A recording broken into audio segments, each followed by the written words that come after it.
Hi hello నమస్తే. రఘురామకృష్ణరాజు అంతే, ఆయన పెట్టే ప్రతి వీడియోకి మనం డెఫినెట్గా దెర్ విల్ బి కౌంటర్.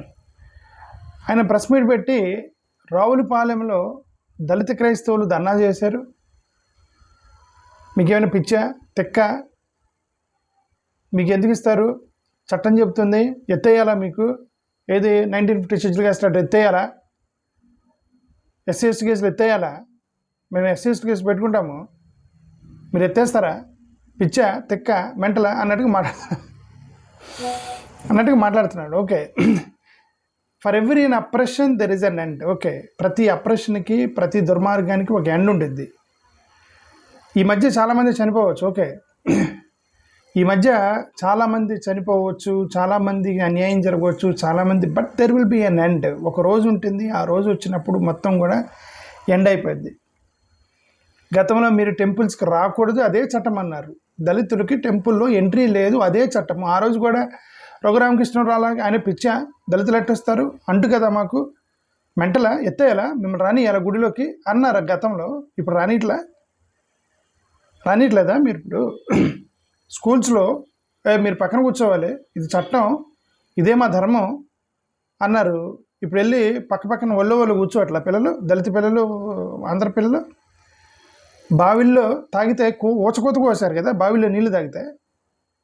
ఇప్పుడు ఒకే నీళ్ళల్లో, ఒకే బాటిల్లో, ఒకే మినరల్ బాటిల్లో తాగుతున్నారు కదా అందరూ. పబ్లిక్ రోడ్స్ మీరు చెప్పులు వేసుకొని మా రాకూడదు అంటలేదా అన్నారు కదా. మీరు బూట్లు వేసుకుని తిరుగుతున్నాడు, ఏం చేస్తున్నారు ఇప్పుడు? బూట్లు వేసుకుని తిరుగుతున్నారు కదా మీ ముందు. గతంలో చెప్పులు వేసుకుని రాకూడదు, ఇదే న్యాయం, ఇదే ధర్మం, ఇదే చట్టం, పిచ్చా మీకు మెంటలా అన్నారు కదా. ఇప్పుడు బూట్లు వేసుకుని తిరుగుతున్నారు కదా అందరు మీ ముందు. అంటే ప్రతి అరాచకానికి, ప్రతి దుర్మార్గానికి ఒక ఎండ్ ఉంటుంది, మంచి రోజులు వస్తాయి.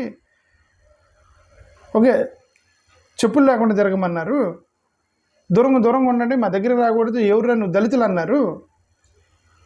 ఇప్పుడు ఇంటర్ క్యాస్ట్ మ్యారేజ్లో చేసుకుంటున్నారు, పెళ్ళిలో చేసుకుంటున్నారు ఇంటర్ క్యాస్ట్ మ్యారేజ్లు. చట్టం హక్కు కల్పించింది దానికి. కాబట్టి మీకు ఎత్తేయాలా, తీసేయాలా అని నువ్వు అనకూడదు రఘురామకృష్ణరాజు గారు. అది అన్యాయమైన చట్టాలు ఏదో ఒక రోజు ఎత్తేస్తారు. ఈరోజు ఎత్తైపోవచ్చు, 10 సంవత్సరాలు పట్టవచ్చు, 20 సంవత్సరాలు పట్టవచ్చు, 100 సంవత్సరాలు, 1000 సంవత్సరాలు పట్టవచ్చు, but there will be an end. దుర్మార్గానికి ఒక అంతం అనేది ఉంటుంది. ఆ అంతం వచ్చిన రోజు, అంతం వచ్చేంత వరకు వీళ్ళు కొట్లాడతారు. వచ్చారు రావులపాలెం వాళ్ళు, వచ్చి రావులపాలెం ధర్నా చేస్తారు. తప్పేంటి? ఏంటి సెటరికల్గా మాట్లాడుతున్నా ఆయన? అంటే మీరు అంతే, ఈయన వాళ్ళ రాజుల కులం కదా అని చెప్తున్నారు కదా. రాజుల కులం అని ఒక జర్నలిస్ట్ అనంట, రాజు అని చెప్పి. వాళ్ళు రాజులు అదే పని చేయడం అంతే. వాళ్ళు చట్టమేయటం తొక్కటం, చట్టాలు వేయటం తొక్కడం, అంతే వాళ్ళ పని.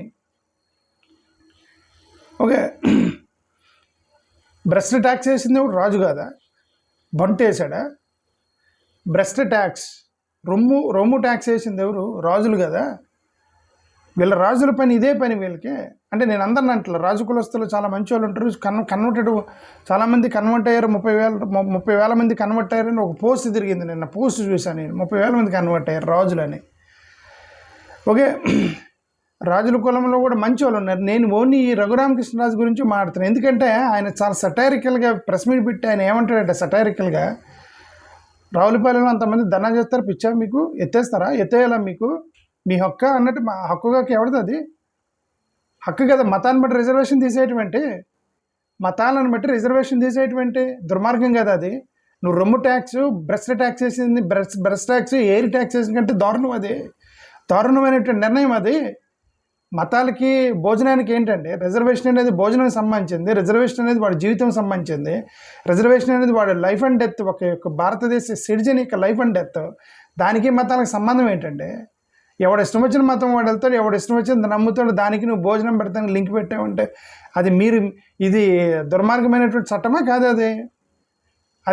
అది the act it self is, అదే చెప్తున్నాను, అపరేషన్ కైండ్ ఆఫ్ యాక్ట్. అది అపరేషన్ కైండ్ ఆఫ్ యాక్ట్ కాబట్టే 2004లో జడ్జి కోర్టులో వేస్తే ఇప్పటికి 2020 25 సంవత్సరాలు జడ్జిమెంట్ ఇవ్వలేక కింద మీద పడుతున్నారు. ఎందుకు? అంత అపరేషన్ ఉంది. అది జడ్జిలు కూడా తెలిసి ఇది అన్యాయం అని. ఓకే, కాబట్టి నేను చాలా డేటకారంగా మాట్లాడుతున్నాడు. రావులపాలెంలో వాళ్ళు అంతమంది వచ్చారు, పిచ్చా మీకు, తీసేస్తారా మీకు, ఎత్తేస్తారా మీకు అని అన్నాడండి ఆయన.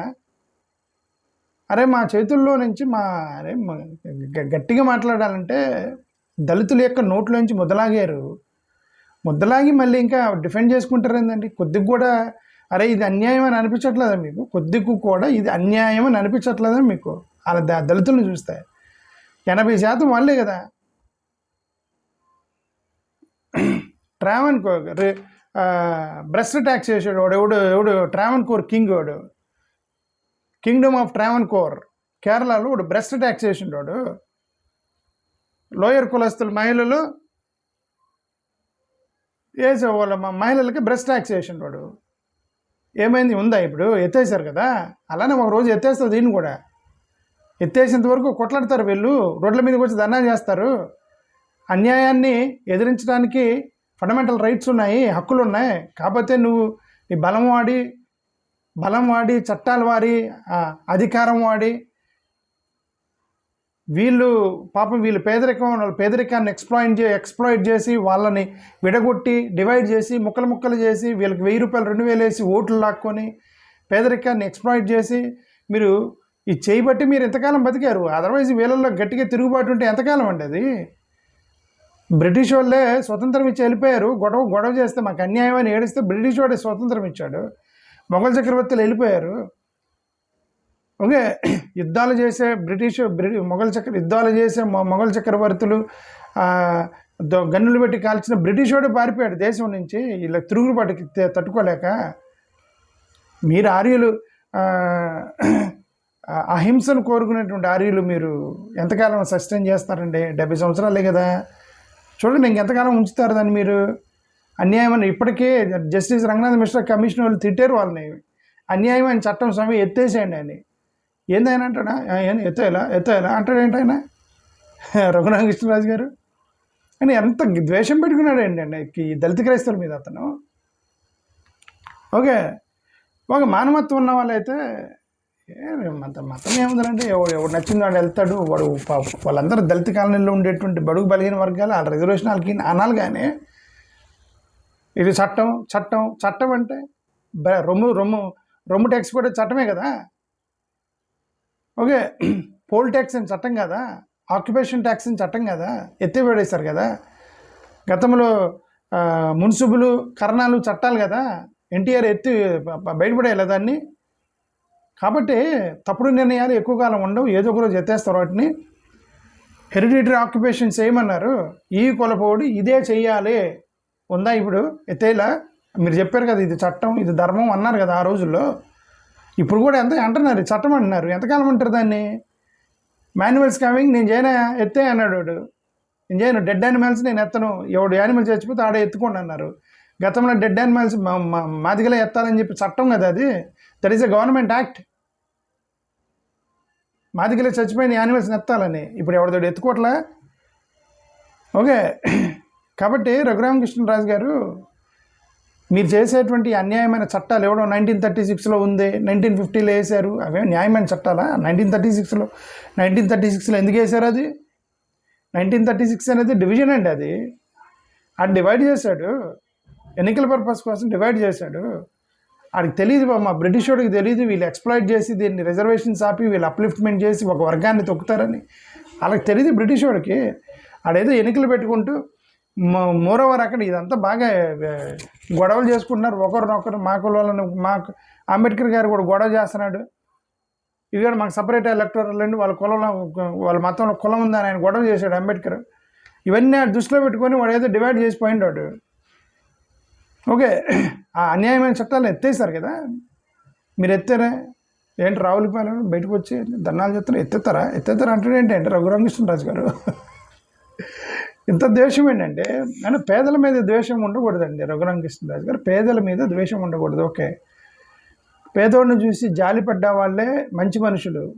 ద్వేషము అసూయ, ఎంత ద్వేషం అసూయ పెట్టుకుంటే వాళ్ళ యొక్క ఏడుపులు పెడపబ్బులు, వాళ్ళ యొక్క రిజర్వేషన్స్ కోల్పోయి మీరు తిడుతుంటే పడి ఇంత కష్టం పడి మీరు సంతోషపడి ఏం సంతోషపడతారండి?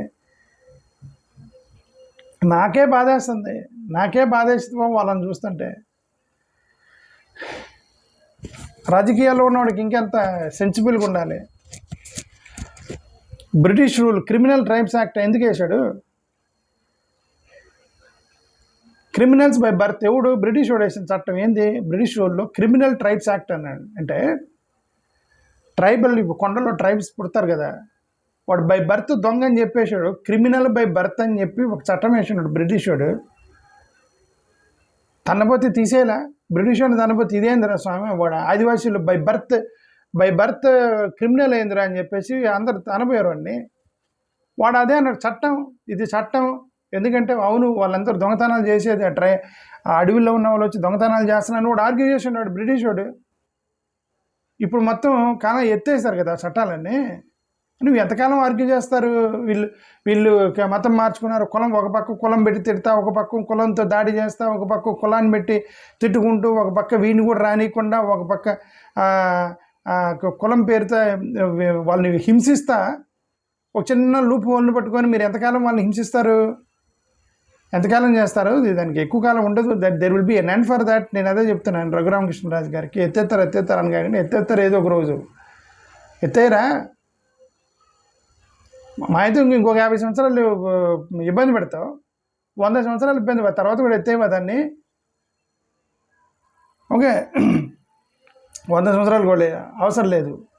కోర్టులు నిజాయితీగా, పాలకులు నిజాయితీ పరులు అయితే 1 సంవత్సరంలో ఎత్తేస్తారు దాన్ని. నిజాయితీ పరులు అయితే. నిజాయితీ లేకపోతే మేమేం చేయలేము. అది ఓకే. ఆదివాసీలు, దళితులు మీకు ల్యాండ్ ఉండకూడదు ఆ రోజు అడిగారు, ధర్నా చేశారు, మాకు ల్యాండ్ ఎందుకుంటుంది. ఎందుకుంటారు రా భయ్, ఇది చట్టం అన్నారు అప్పుడు కూడా. ఇప్పుడు మీరు పంచట్లా? చట్టం అన్నారు, మీరే పంచుతున్నారు కదా అందరికీ ల్యాండ్లు. దళితులకి చట్టాలు ఫిక్స్డ్ ఏంటి? ఓకే, మీరు చదువుకోకూడదు అన్నారు, అంబేద్కర్ బుద్ధులు తిట్టాడు, రిజర్వేషన్ ఇచ్చి చదివిస్తున్నారు కదా మీరే.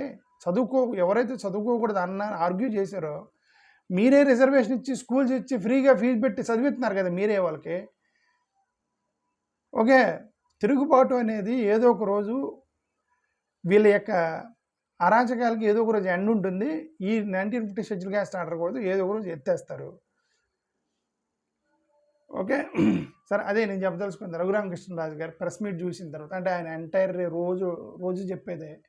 కాకపోతే ఆయన ఎత్తేస్తారా అని అంటే దాని గురించి నేను మాట్లాడతాను. థ్యాంక్ యూ, నమస్కారం.